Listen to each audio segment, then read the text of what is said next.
If your kids have stopped calling, listen to this first. Let me tell you about Margaret, 72 years old. This morning, she stood at the end of her driveway, holding a small cardboard box. Inside is a wooden puzzle she bought for her grandson 2 years ago.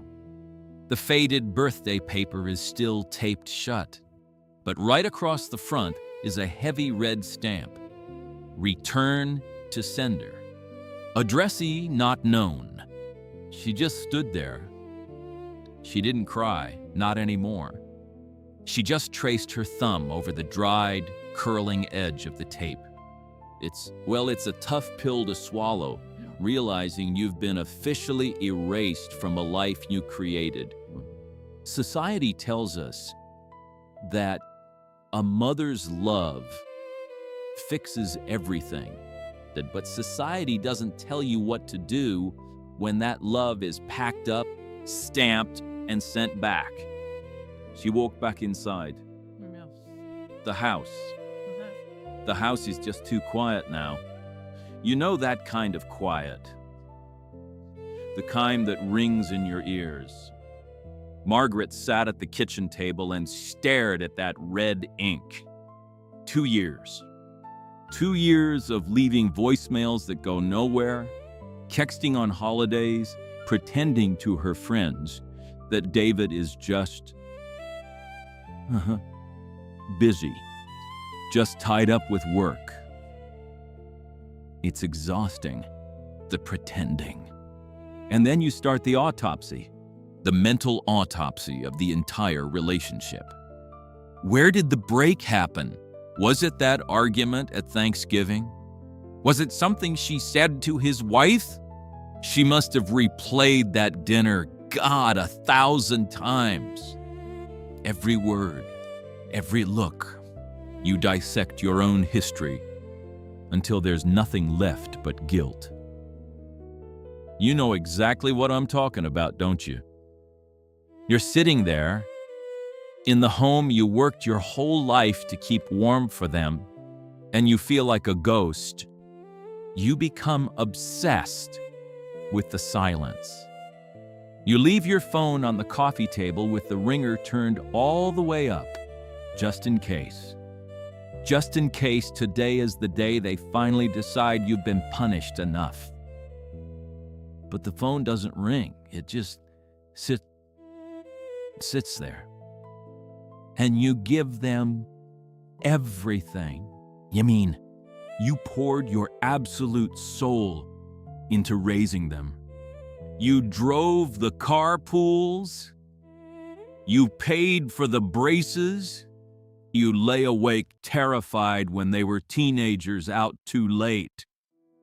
And now you're standing on the outside of a locked door, knocking, begging, really. It breaks you down. You start believing you're a monster because society whispers that if a child cuts off their own mother, the mother must have done something unforgivable.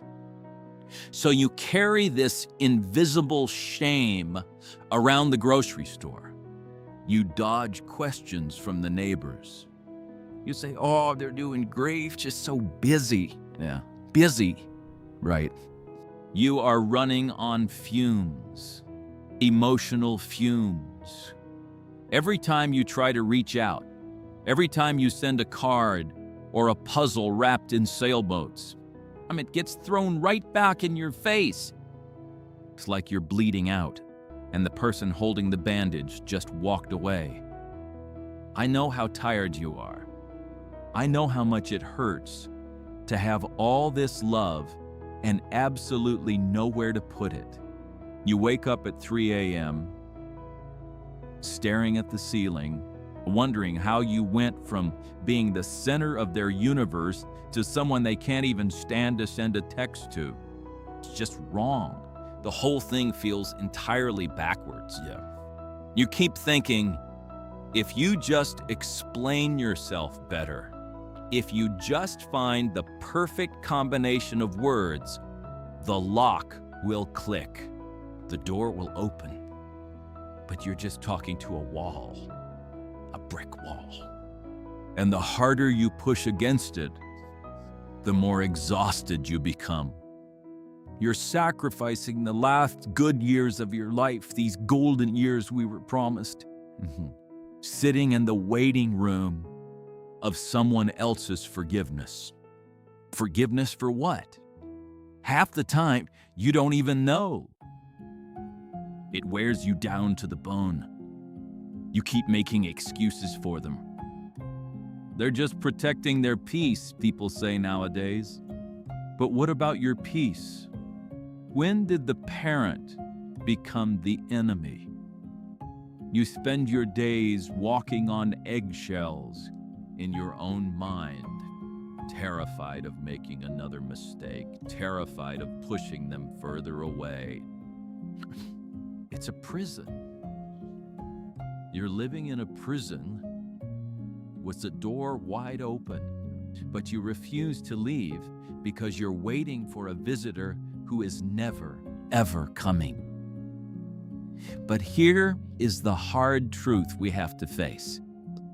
Listen to me carefully. Epictetus, one of the great stoic philosophers, said that we suffer not from the events in our lives, but from our judgment about them. We are destroying ourselves, trying to control something that is fundamentally out of our hands. You cannot control another adult. You cannot force your child to understand you, to forgive you, or to want you in their life. You can't. You just can't.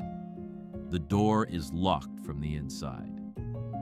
What you can control is what you do with the time you have left. We think that if we stop knocking, it means we don't love them. We confuse suffering with love. But love doesn't require you to self-destruct.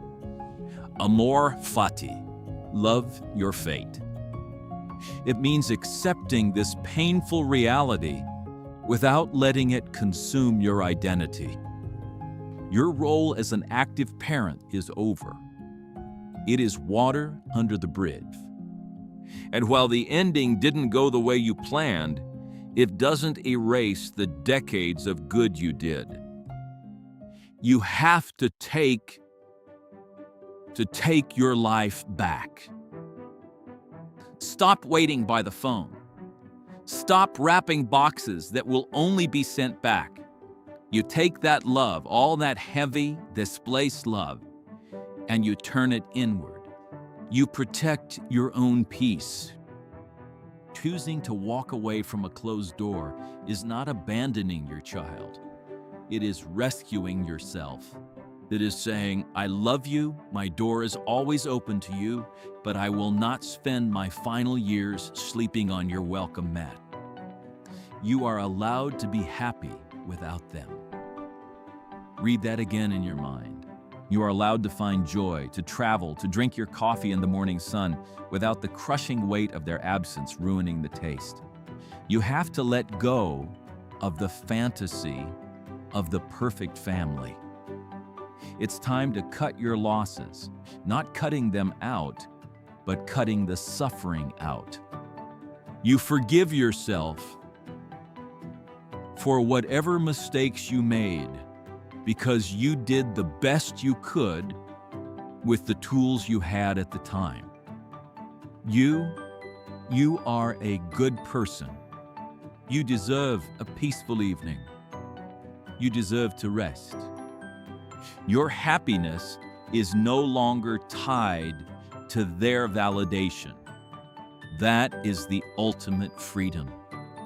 When you finally release the need to fix a relationship that the other person doesn't want fixed, the silence in your house changes. It stops being a punishment. It becomes a sanctuary. You stop being a victim of their distance, and you become the architect of your own tranquility. The next time you look at the phone, remind yourself that silence is an answer. And it's an answer you can live with. Solitude is not a failure. It is the highest reward that a truly mature person deserves to enjoy. You've paid your dues. Now it's time to collect your peace. What I share here are stories and perspectives, not professional advice. Just the hard-earned observations of someone walking the same road. Tell me one thing you kept for yourself today. Drop it in the comments below. The top of it, and let's remind each other that a quiet house is a blessing, not a curse.